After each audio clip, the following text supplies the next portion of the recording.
কংগ্ৰেছ দলে নিকৃষ্ট মানসিকতা এৰক, নহলে অসমৰ মানুহে তেখেতলোকক আৰু বেয়া পাব। প্ৰিয়াংক খাৰ্গে আকৌ কৈছে যে অসমত পিছপৰা প্ৰথম কথাটো এইটো ডিৰেক্টলি জাগিৰোডৰ কাৰণে এটা অসন্মান, কাৰণ ছেমি কণ্ডাক্টৰ ইণ্ডাষ্ট্ৰিটো জাগিৰোডত ছেটআপ হৈছে।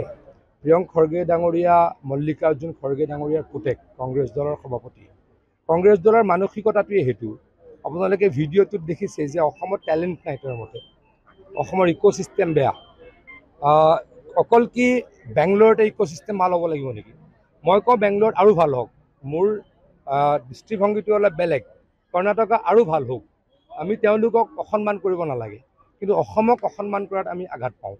কংগ্ৰেছ দলে নিকৃষ্ট মানসিকতা এৰক, নহ'লে অসমৰ মানুহে তেখেতলোকক আৰু বেয়া পাব। আপোনালোকে চাওক, তেওঁলোকে মোদী ডাঙৰীয়াই ছেমি কণ্ডাক্টৰ ইণ্ডাষ্ট্ৰি ষ্টাৰ্ট কৰিলে।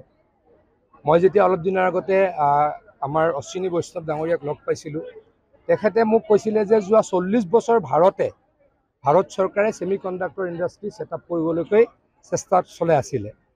মানে চেষ্টা তেওঁলোকে কৰিছিল, কংগ্ৰেছ দলে নোৱাৰিলে, কৰিলে নৰেন্দ্ৰ মোদী ডাঙৰীয়াই, সেইটোত তেওঁলোকৰ হিংসা হয়েই। গতিকে সেইবিলাক চলি থাকিব, কিন্তু জাগিৰোডৰ মানুহক, অসমৰ মানুহক প্ৰিয়ংক খৰ্গে, যি মল্লিকাৰ্জুন খৰ্গে ডাঙৰীয়াৰ পুতেক, যিজন কংগ্ৰেছ দলৰ সভাপতি, তেওঁ কিয় অসন্মান কৰে? এই অসন্মান যেনে নকৰে, তাৰ প্ৰতি মই অনুৰোধ কৰিছোঁ, আহ্বান জনাইছোঁ। কংগ্ৰেছ দলে নিকৃষ্ট মানসিকতা এৰক, নহ'লে অসমৰ মানুহে তেখেতলোকক আৰু বেয়া পাব। প্ৰিয়াংক খাৰ্গে আকৌ কৈছে যে অসমত পিছপৰা প্ৰথম কথাটো এইটো ডিৰেক্টলি জাগিৰোডৰ কাৰণে এটা অসন্মান, কাৰণ ছেমি কণ্ডাক্টৰ ইণ্ডাষ্ট্ৰিটো জাগিৰোডত ছেটআপ হৈছে। প্ৰিয়ংক খৰ্গে ডাঙৰীয়া, মল্লিকাৰ্জুন খৰ্গে ডাঙৰীয়াৰ পুতেক, কংগ্ৰেছ দলৰ সভাপতি। কংগ্ৰেছ দলৰ মানসিকতাটোৱে সেইটো। আপোনালোকে ভিডিঅ'টোত দেখিছে যে অসমত টেলেণ্ট নাই তেওঁৰ মতে, অসমৰ ইক'ছিষ্টেম বেয়া। অকল কি বেংগলোৰত ইক'ছিষ্টেম ভাল হ'ব লাগিব নেকি? মই কওঁ বেংগলোৰত আৰু ভাল হওক, মোৰ দৃষ্টিভংগীটো অলপ বেলেগ।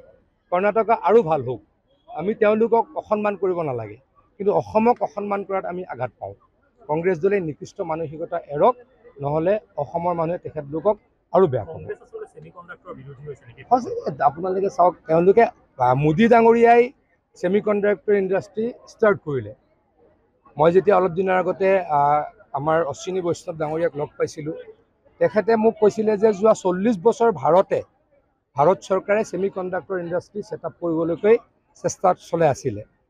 মানে চেষ্টা তেওঁলোকে কৰিছিল, কংগ্ৰেছ দলে নোৱাৰিলে, কৰিলে নৰেন্দ্ৰ মোদী ডাঙৰীয়াই, সেইটোত তেওঁলোকৰ হিংসা হয়েই।